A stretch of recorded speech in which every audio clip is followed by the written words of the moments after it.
tem uma coisa que a gente tem que ter todos os dias da nossa vida, para sempre. E vocês vão aprender junto com a gente como ter gratidão e tudo que gratidão traz para a nossa vida. Hoje a gente vai receber Márcia Luz, psicóloga, especialista em gratidão. Bem-vinda. Obrigada, A gente já estava num papo muito bom. Prazer nosso, viu? E a Samara Santos. Obrigada. Bem-vinda também. Quem vai contar um pouco dessa relação da vida que ela tem, né? Que, com a gratidão, né? Com a história dela. E antes da gente, então, começar ouvindo, porque a gente adora histórias aqui, eu acho que as histórias nos tocam, né? E muitas vezes abrem os nossos olhos e a gente valoriza cada vez mais muitas coisas, né, Samara? Perfeitamente. Mas eu queria que você contasse para o público, que você vai ensinar, né, de fato, como que a gente traz essa gratidão. Eu acho que tem que ser do coração, mas que, de certa forma, é um aprendizado, né? Com certeza é aprendizado. Como você definiria em palavras gratidão? É possível? Com certeza. Primeiro vamos entender o que não é gratidão. Perfeito. Porque a maioria das pessoas diz, eu já sou grato. E esse é o maior obstáculo. Se já é grato, não tem nada que aprender com o nosso programa, né? Acontece que as pessoas chamam gratidão de dizer muito obrigado quando alguém faz alguma coisa. E o nome disso é educação. Uhum. E tem gente que acha que gratidão é aquilo que faz na igreja todo domingo ou todo dia antes de dormir. E o nome disso é oração. É oração. É importante educação, é importante oração, mas gratidão é uma outra coisa. Gratidão é mudança de olhar.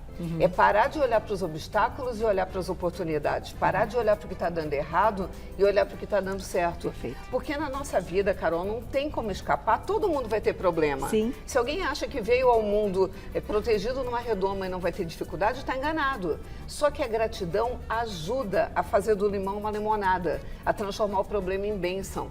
E o que a gente precisa entender é que a vida dá mais do mesmo. Ou seja, se você olha para o problema, mais problemas você terá. Hoje de manhã eu estava fazendo uma live e aí na live as pessoas conversam no chat. E uma pessoa contando, porque minha vida está miserável, porque meu marido me deixou, porque eu não tenho dinheiro para comprar leite para o meu filho. E aí eu disse para ela, você está amaldiçoando o seu filho sem perceber ao fazer esses relatos. Porque você fala da dor, a vida vai te dar mais dor. Você fala da fome, a vida vai dar mais fome. Reclamar é clamar duas vezes. Se a gente pensar na palavra quer dizer de novo, e clamar é pedir com muita força. Então, quando você reclama da falta de dinheiro, você está pedindo mais falta de dinheiro. E aí a grande dica, e é bíblico, Deus nos avisou mais de 300 vezes na Bíblia, louvai, agradecei, porque pedi e recebereis, batei e abri-se-vos-á, buscai e achareis. Por que é então que a gente está pedindo e não está recebendo? Porque a gente está vibrando na frequência errada. E eu sei que não é fácil. É muito simples agradecer quando a tua vida está boa, está tudo certo, está ganhando um dinheiro legal, está viajando pelo mundo, está vivendo um amor lindo. É fácil agradecer. Só que o desafio é agradecer até nos problemas. Porque quando a gente agradece no problema, você descobre uma maneira de crescer através daquele problema e você se fortalece. E se fortalecendo, o problema parecia até grande, mas como agora você está maior, o problema passa a ficar pequeno. Então não é que ele vai sumir, a Samara vai contar a história dela depois, ela passou por muita dor. Acontece que ela se fortaleceu. O problema não diminuiu, mas ela mudou. Ela mudou. E aí a gente lida diferente com a adversidade. Fantástico. E a vida muda. E é exatamente isso que eu penso, que eu acredito e que a gente vai ensinar também daqui a pouquinho com algumas dicas. Como fazer na prática Na isso. prática, né? Samara, vamos ouvir então essa história, como que essa gratidão, enfim, mudou, né? Todo o percurso, todo o rumo que estava sendo feito, né? Sim. Na verdade, o grande desafio foi ser mãe de uma criança especial, onde eu não estava preparada. Eu não fui avisada, eu não fui preparada, porque não foi uma questão gestacional, foi depois que ele nasceu que eu descobri, conforme o desenvolvimento dele. Então a gente começou a ir na busca, enfim, até que eu tive um diagnóstico de um erro genético, uma questão genética no cromossomo 1, onde hoje o Ítalo está com 21 anos, ele é o único caso a nível internacional. Os estudos começam nele, na história dele. Olha só, vamos deixar a foto. E aí eu vi dois caminhos. É esse que a Márcia falou, né? A minha história não ia mudar. Ele estava ali, ele é um presente de Deus na minha vida. E eu falei, o que é que eu posso fazer para ajudar o meu filho? que é a razão do meu viver. E eu falei, eu preciso me tornar a melhor mãe que eu consigo dar conta dessa história. Sim. E aí a história foi estudar. Adoro desenvolvimento humano, fui estudando até a hora que eu acabei querendo entender a gratidão e poder, dentro dessa história, focar no que era melhor.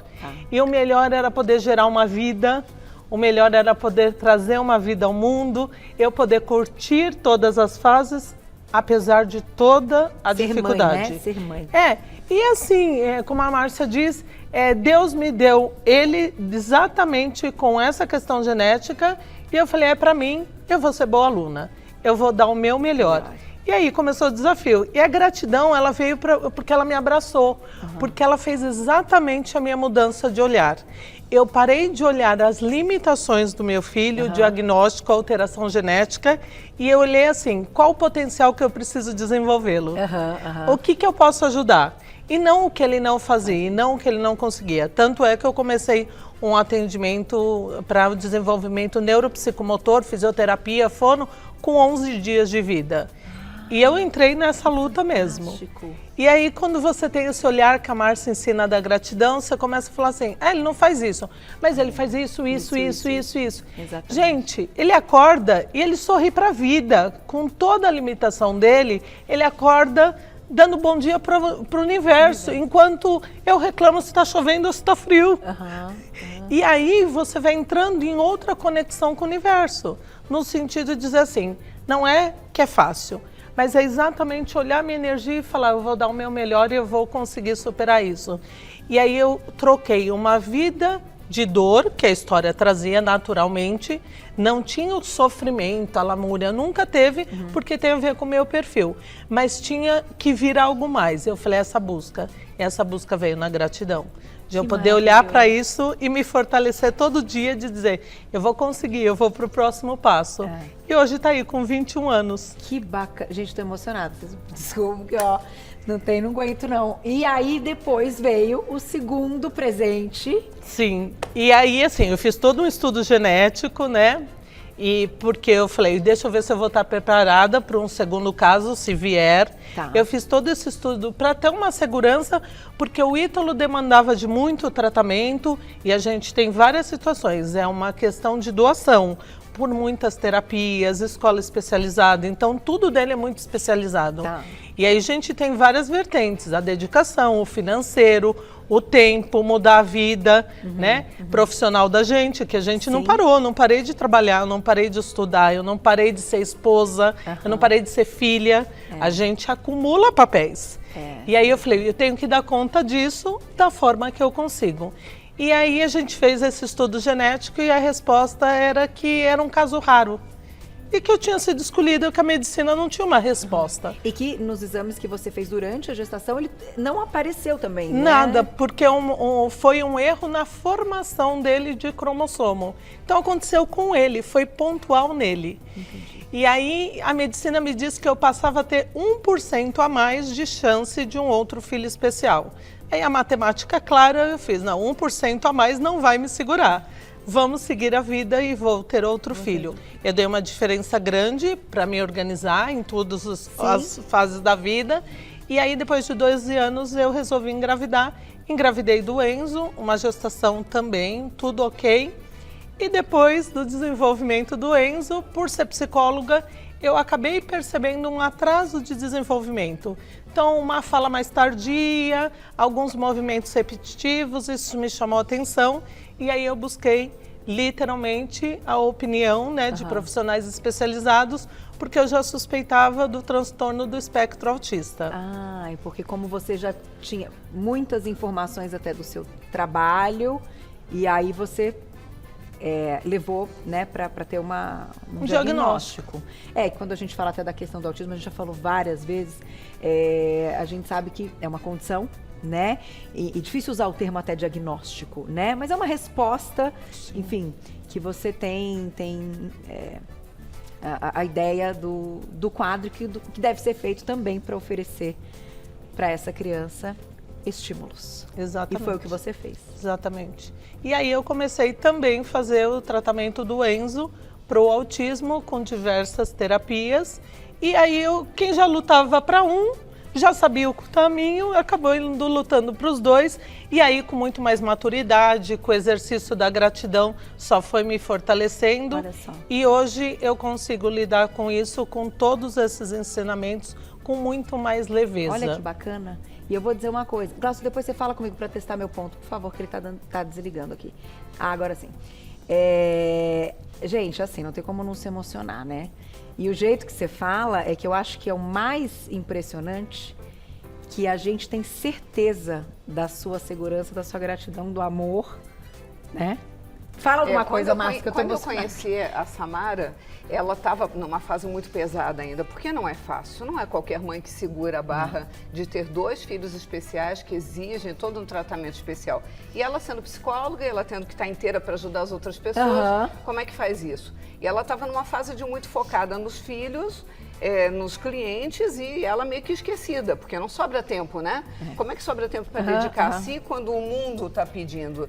E quando a Samara começou a exercitar a gratidão, e ela foi uma aluna exemplar, ela era modelo, ela era exemplo, ela ainda ajudava os meus alunos. Jura? Né? Alguém que tinha todos os motivos para estar mergulhada na dor e ajudava os meus alunos com problemas muito menores a sorrir, a encarar a vida de outra forma. E aí eu tive clareza, essa menina, ela é diferenciada, ela tem outro pique, ela tem outra forma de viver. E aí um dia ela me mandou um relato que os filhos estavam mais tranquilos. Lembra disso, Samara? Sim, que os filhos sim. estavam sorrindo mais, que os filhos estavam diferentes, que algo tinha mudado neles. Olha que louco isso, Carol. A gente exercita a gratidão, os filhos não estavam exercitando, mas o efeito que provoca em casa chega nos familiares. Então, eu tenho relato de alunos que fazem a prática da gratidão e que o marido arruma um emprego diferente, que a filha passa num concurso, que o filho passa no vestibular. Mas como assim, se a pessoa não fez nada disso? E aí eu fui fazer minha pesquisa de doutorado exatamente para entender cientificamente o que acontecia na gratidão, porque eram centenas de depoimentos. Eu falei, mas que negócio é esse? Como é que isso funciona? E na minha pesquisa eu pergunto para os alunos que passaram pelo método, a sua família também teve efeitos a partir da metodologia da gratidão, mesmo não fazendo? Só de você fazer, a família teve efeito? 70% dos familiares também foram beneficiados. Eu Olha acredito, a loucura. eu acredito. Você muda e o mundo muda a seu redor. Então, quando tem gente que diz assim, como é que eu ajudo a minha mãe, que reclama muito? Como é que eu ajudo a minha sogra? Mude você. Quando você muda o olhar, quando você muda a sua vibração, quando você começa a praticar gratidão da maneira certa, a família muda. É verdade. E no caso da Samara, com 2 filhos, com um quadro complicado, e de repente eles ficaram mais leves, eles ficaram mais felizes e mais sorridentes com a mudança dela. A mudança dela alterou a vida deles. Como é que eu posso ajudar meu filho? Se ajude. É isso. Isso faz toda a diferença. A gente vai fechar essa semana linda com chave de ouro, com Márcia Luz, a história da Samara maravilhosa. Escrevam pra gente lá nas redes sociais, no @VocêBonitaTV, com algumas dicas, com esse treinamento pra gente conquistar a gratidão. Vamos correr, Carol, pra gente ensinar o máximo Vamos possível. Ó, borrachinha de prender o cabelo. Tá. Escolhe aí tua cor. Qual Eu vou você pegar quer? esse azulzinho. Qual você quer, Samara? Vai ser nossa aliada para não reclamar. Porque a questão é que a gente ocupa nosso tempo reclamando. É porque tá frio, é porque tá calor, é porque tem poluição, é porque tem trânsito e assim por diante. Você vai colocar a pulseirinha no braço. Ok. E o teu desafio é, por 48 horas, você não vai tirar essa pulseirinha do braço, nem trocar de braço. Só que cada vez que reclamar, criticar, julgar em pensamentos ou em palavras, tem que trocar de braço. Tá. E não pode mentir. Até avisa a tua produção aí, cada vez que reclamou, criticou, julgou, troca de braço. Reclamou de novo, troca de braço. E não pode trocar de braço por 48 horas. Cada vez que trocar, começa do zero a contagem. Talvez você fique uma semana com o teu elástico até conseguir. Entendi. Mas isso ajuda muito a gente a perceber o quanto a gente reclama. Coloca E a limite. vida dá mais do mesmo, reclamar é clamar 2 vezes. Quanto mais você reclama, mais coisa ruim acontece. E aí zera tudo cada vez. Isso. Por outro lado, quanto mais agradece, mais a graça desce. E aí a gente tem o caderno da gratidão, que é exatamente para ajudar o tempo que não está sendo ocupado com reclamação, vai ser ocupado com gratidão. Perfeito. Fica do lado da cama, Todo dia antes de dormir, anota 10 motivos pelo qual é grato. Ai, eu amo isso. Esse caderno muda a vida, esse é teu. Fui no shopping comprar pra ti. Ai, obrigada. Faça mesmo, Carol, porque você vai ver tanta Eu bênção. amo. Tanta bênção que você vai dizer onde estava tudo isso. Tudo, que tudo. eu não sabia que não estava sendo acredito, entregue. Eu acredito. A gratidão abre as portas do coração. Quando a gente começa a Olha que lindo de agradecer, coração. é dinheiro inesperado, é amor inesperado, é saúde inesperada, é tudo. Eu vou agradecer, meninas. Vocês voltam, foi Com muito certeza, especial. vai ser um Arroba prazer. marcialuz.oficial, @marcialuz.oficial e @samara.santos.oficial. Tá tudo lá no nosso Instagram. Muito obrigada por isso. Gratidão por estar E eu aqui com espero você. vocês na próxima. A gente volta.